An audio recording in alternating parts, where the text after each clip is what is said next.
Hello, madlang people, mabuhay. So, good day, everyone. I hope that you are having a good day today.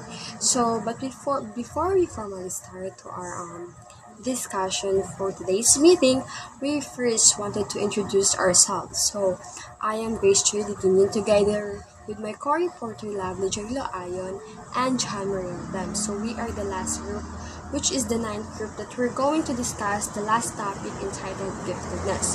But before we start to our through discussion or formal discussion, we reporters prepared some learning objectives that serve as a guide throughout our discussion. So here is our learning objective. So at the end of this lesson, the students are expected to first is identify the concept of giftedness. Second is define the different traits and characteristics exhibited by a gifted child or individuals.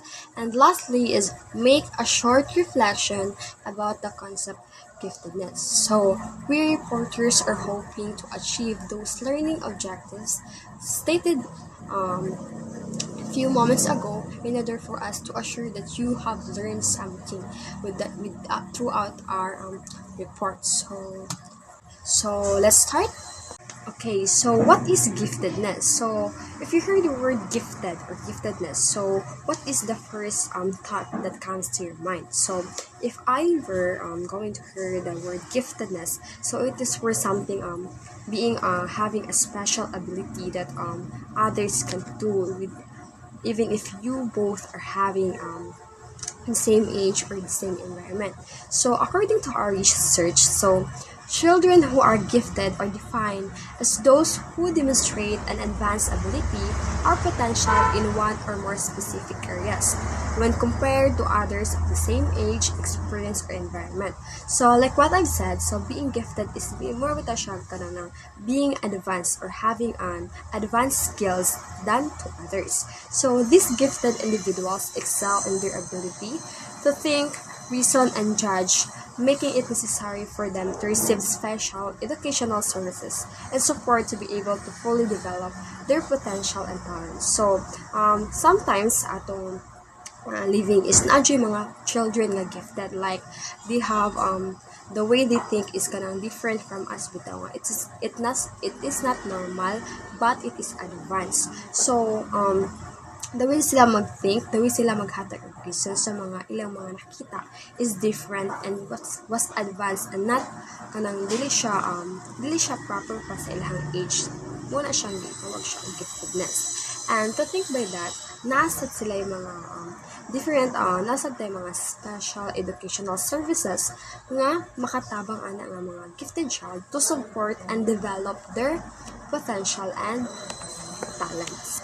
So, according to the federal definition of giftedness or gifted, according to NACS or National Association for Gifted Children, the term giftedness or gifted and talented means to the students, children, youth who give evidence of high achievement capability in such areas like intellectual, creative, artistic, or leadership, or in specific sa academic fields.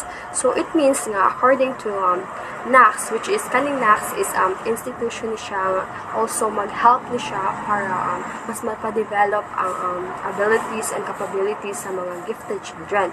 So according to them, gifted or talented means sa mga bata specifically nga naay kanang unique talent bitaw kanang that can't be reached sa ilahang age, which is advanced talent nga in the young age they are capable enough to do those things, like they are having a high intelligence, kanang creative, being artistic in a young age. So if that child was seen that having an evidence of high achievement capability, so he or she can consider as a gifted child. So according also to NACS or National Association for Gifted Children, this gifted child or individuals need some services and activities not ordinarily provided by the school in order to fully develop those capabilities.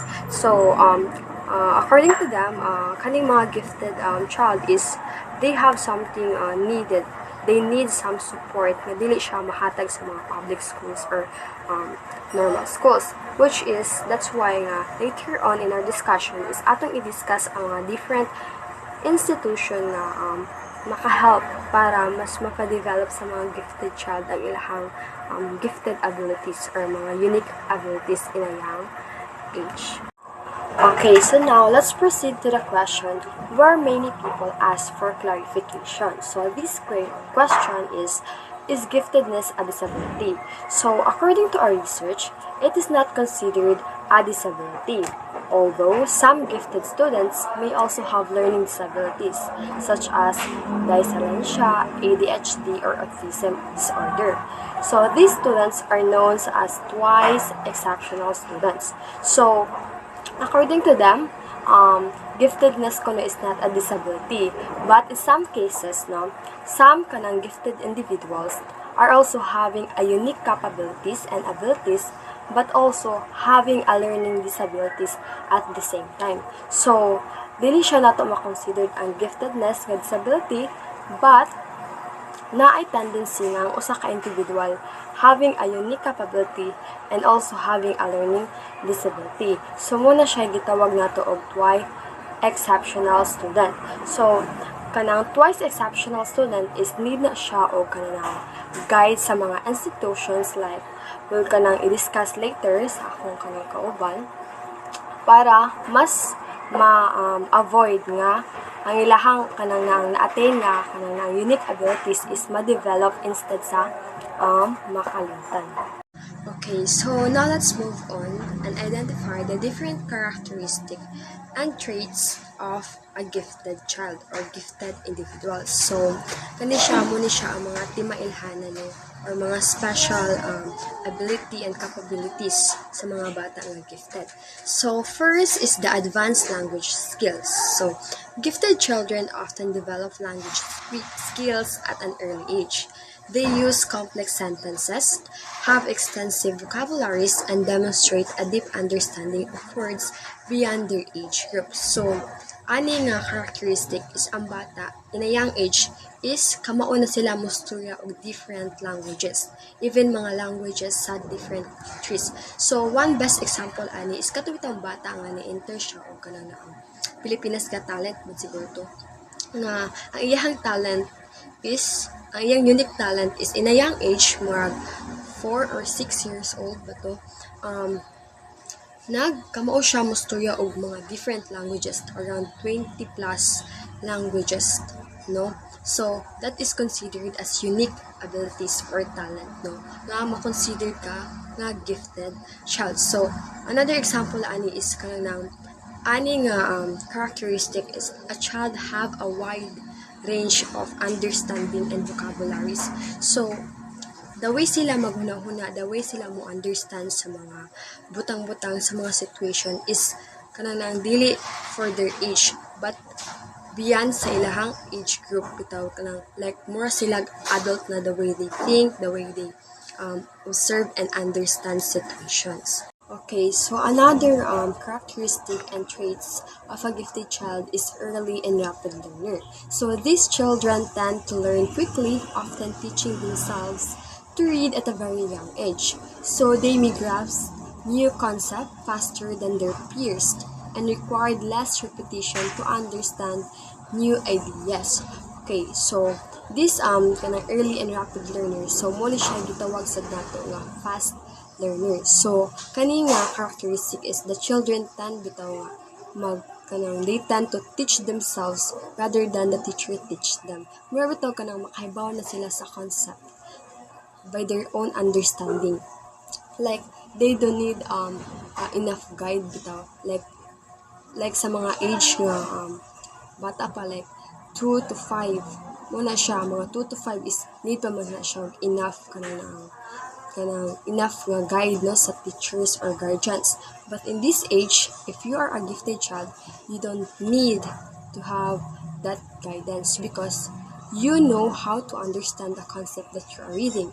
You know how to understand easily without any repetition or explanation by the teachers.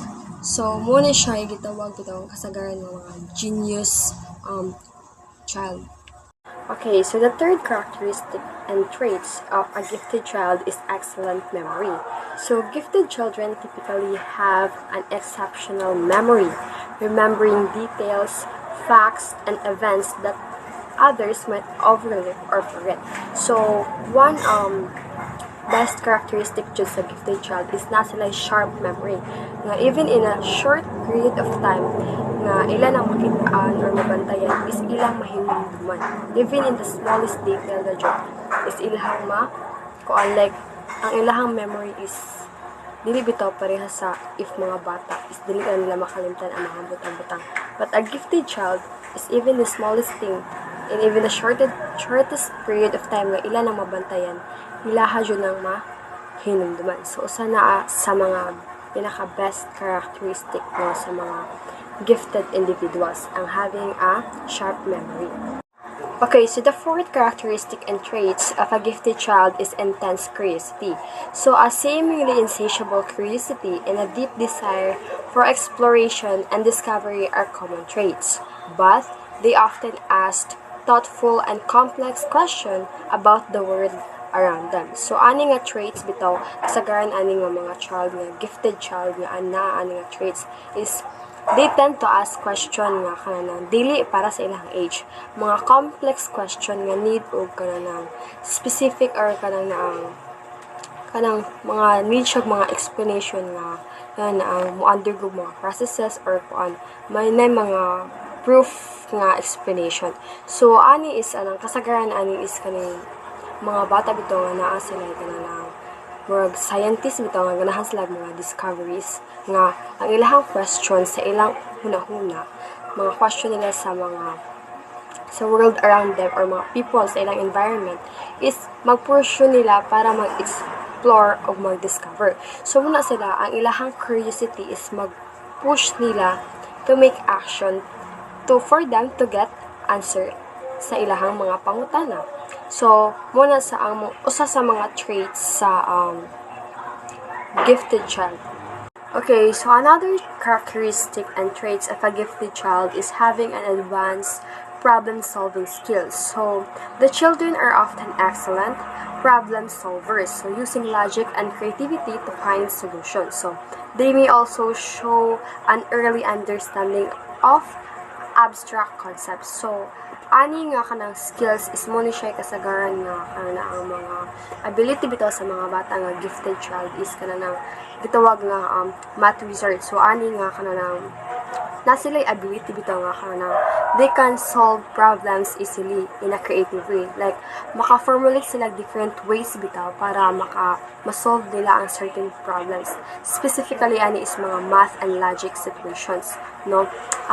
One best example ani is kato bitong if familiar mo is katong movie bitaw nga na ay 6 years old girl nga grade 1 I think grade 1 siya and then nasa ilahang part na sa ilahang nana sila sa part sa ilahang school na mag-discuss na about sa adding, solving, subtracting, and dividing numbers. And then, nakaratan lang galit lang teacher is, aside from all of her student, the only girl na dali kayo makasolve sa mga problems nga iyang ihatag is katong child nga naay ability nga gitawag siya nga gifted child because she can solve problem in a minute nga mga lisod nga problem. So ato na discover iyang talent and then time comes nga gita siya sa usa ka university sa mga math wizard but I think and then moto gita siya sa usa ka professor kay wala to ning believe nga professor niya about siyang talent kay young age pa lagi siya so unbelievable no nga she can able to solve kanang ang mga lisod nga problems especially in math. So mo to gitest siya sa professor and na-shock professor ato is the way siya gamit og solutions to solve the given problem is lahi siya sa the way mag-solve ang professor. So mo to na shock and napabelieve niya ang professor. That's why so usa to sa mga example no sa mga gifted child nga na ay advanced problem solving skills. So another characteristic is high level of concentration. So usa ni siya sa mga characteristics sa mga gifted children. So gifted children can often focus on a task or a problem for extended periods, especially when it interests them. So demonstrating a higher level of concentration than their age peers. So ani nga traits is kanang something like if naay kanang na ang nakakatch bitaw sila interest or attention is they give more focus to solve baron or to kanang understand that situation. So unlike sa ilang mga peers or gifted child na mga normal child ra. So unlike sa mga normal child nga after gihatag nga time para mag-focus ana nga butang, after ana is mag-proceed pud sila sa lain. So ang gifted child is they give, if possible is maghatag po sila extended period of time para lang makahatag sa ilang focus ana. So muna giingon nila nga high level of concentration. So next is sensitivity and empathy. So many gifted children exhibit a high level of emotional sensitivity and empathy, understanding and resonating with the emotions of those people around them. So kasagaran if nakabantay mo or nakasalamuhan na mo og mga gifted children is they were having much emotional sensitivity, like if mag-uol sila is grabe and if malipay sila grabe if nakabantay mo ana. So muna siya sa mga usa sa characteristics sa gifted children nga or individuals nga if kanang na dali ra sila mag-uol but at the same time yung bitaw ng uban is mahadlok ng mga parents or guardians sa mga gifted children because they have a different way of thinking, no? If mag-uol sila sa ilang hunaan. So, that's it.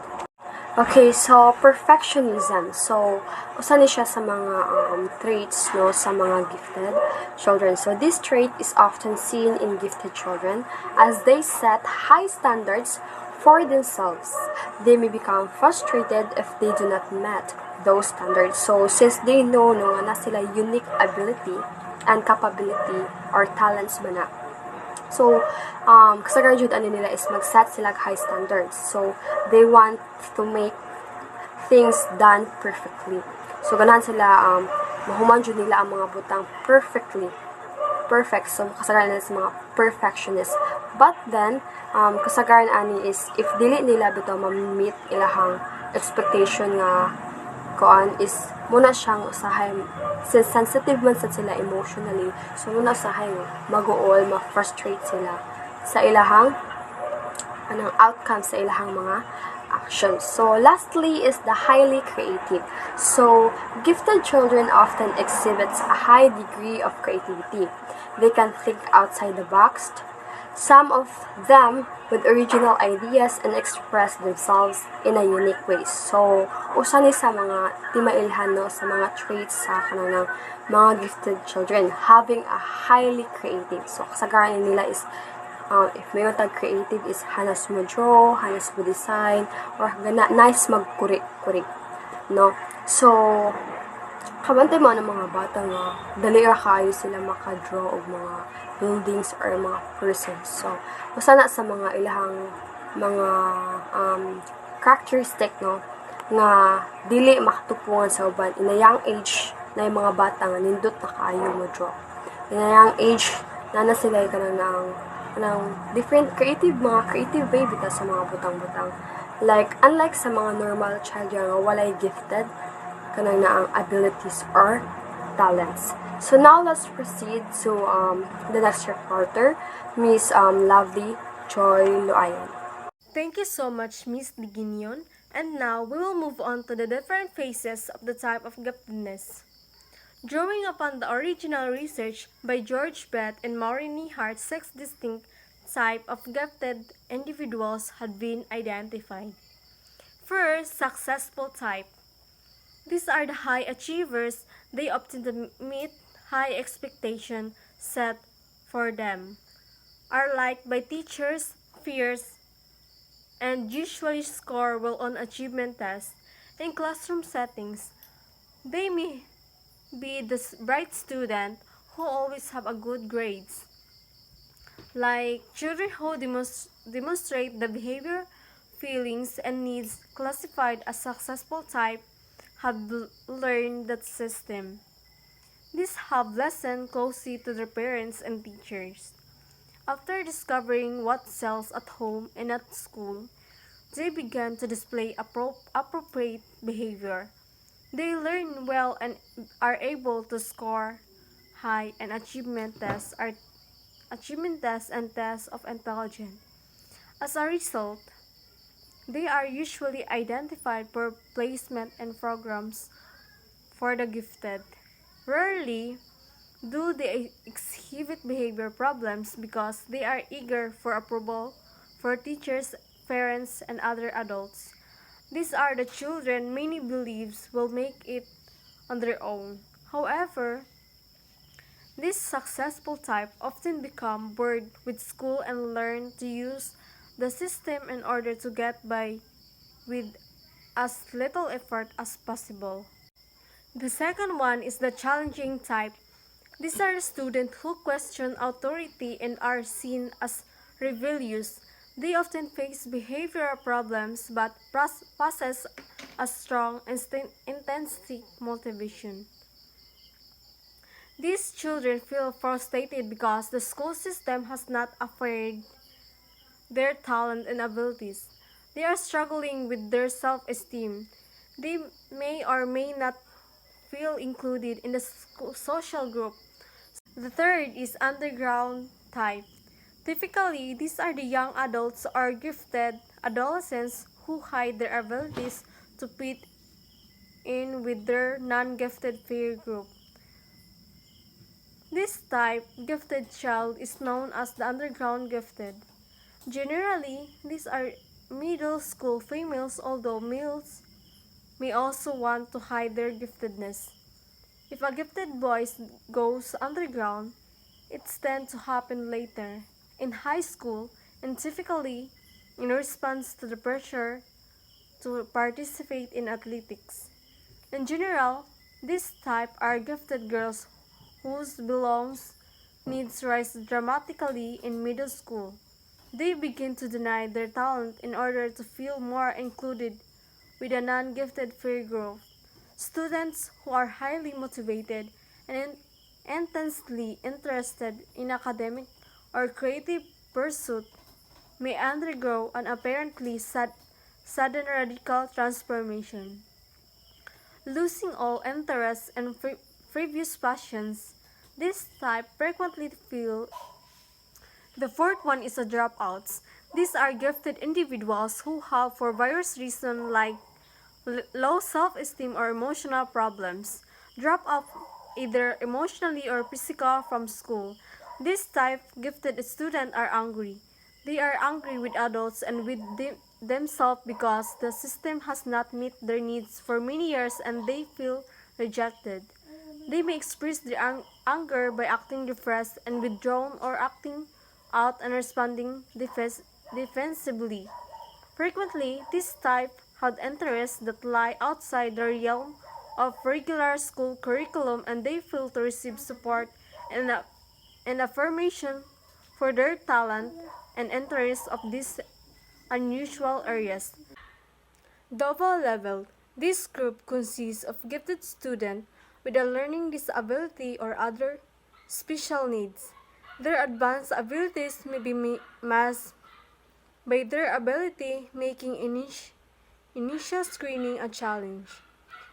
This type refers to gifted children who are physically or emotionally handicapped in some way or who have learning disabilities. The vast majority of gifted programs do not identify these children. nor do they offer differentiate programming that address and integrates their special needs. And lastly, the autonomous. These are independent thinkers, often matured and self-directed. They seek out the company of older children or adults and are the often intuitive types. This type, gifted children, is the autonomous learner. Few gifted children demonstrate this style at a very early age, although parents may see evidence of the style at home, like the type of these.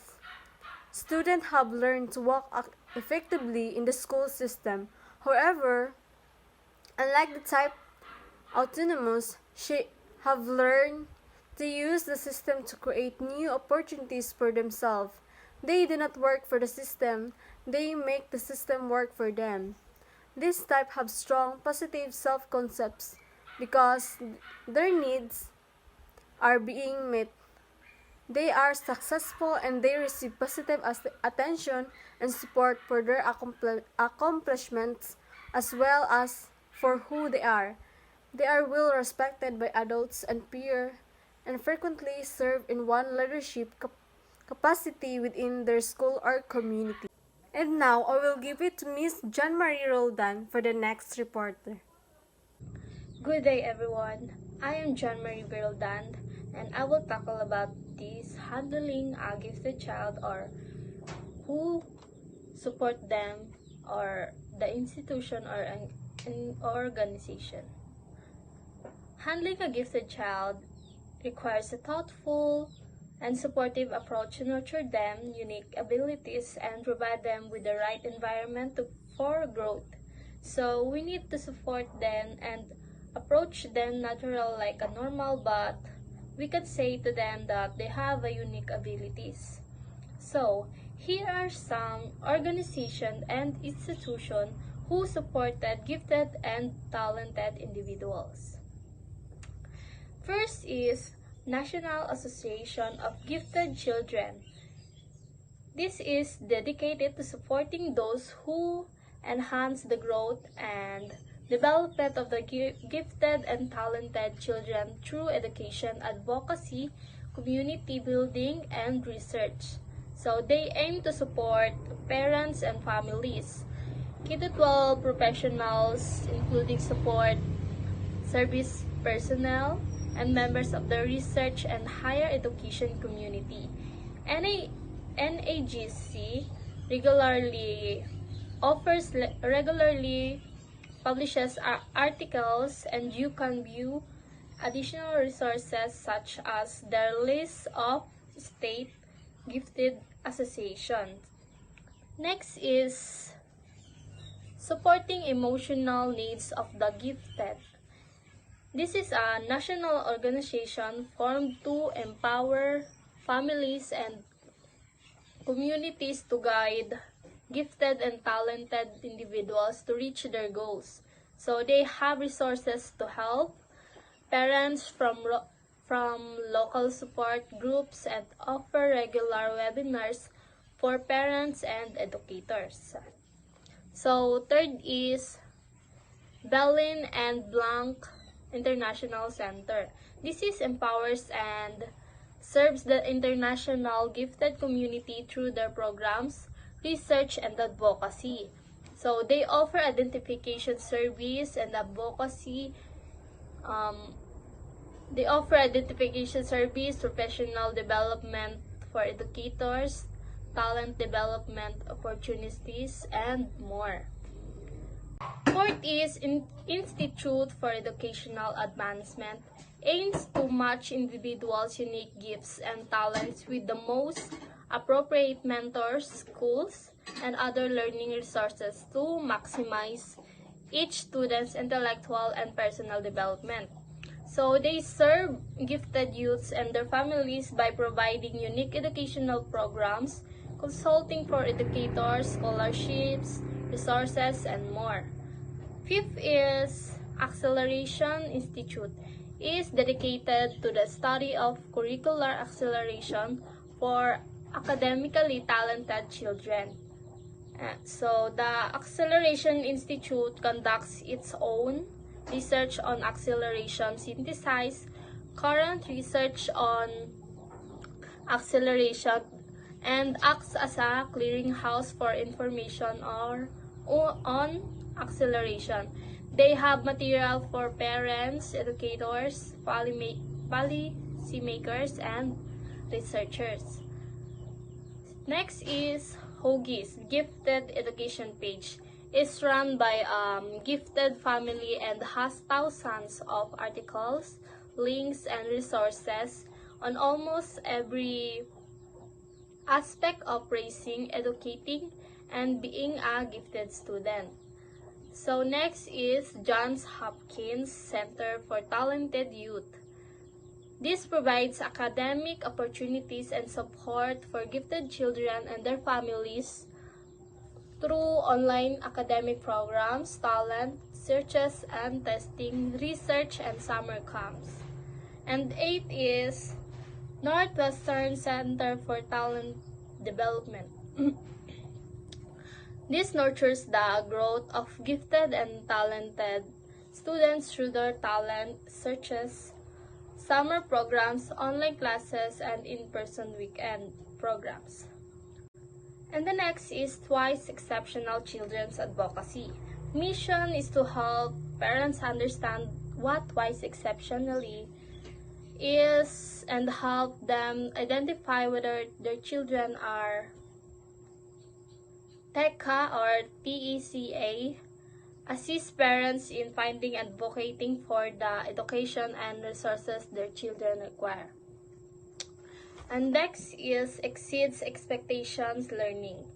This offers tutoring and mentoring services on a wide range of subjects for gifted and twice exceptional students ages 7 and up. They also host online classes and publish a weekly blog. 11 is Intergifted. It's an international organization working to build worldwide gifted community. So they provide a sense of community, gifted identification, and courses as well as personal and professional development opportunities. And next is World Council for Gifted and Talented Children, focusing on advocating for and supporting gifted children. They host a biannual conference on giftedness, provide educational resources, and have several gifted publications. Okay, thank you so much, Miss Roldan. So, always remember that each gifted child is a unique, and what works for one may not work for another.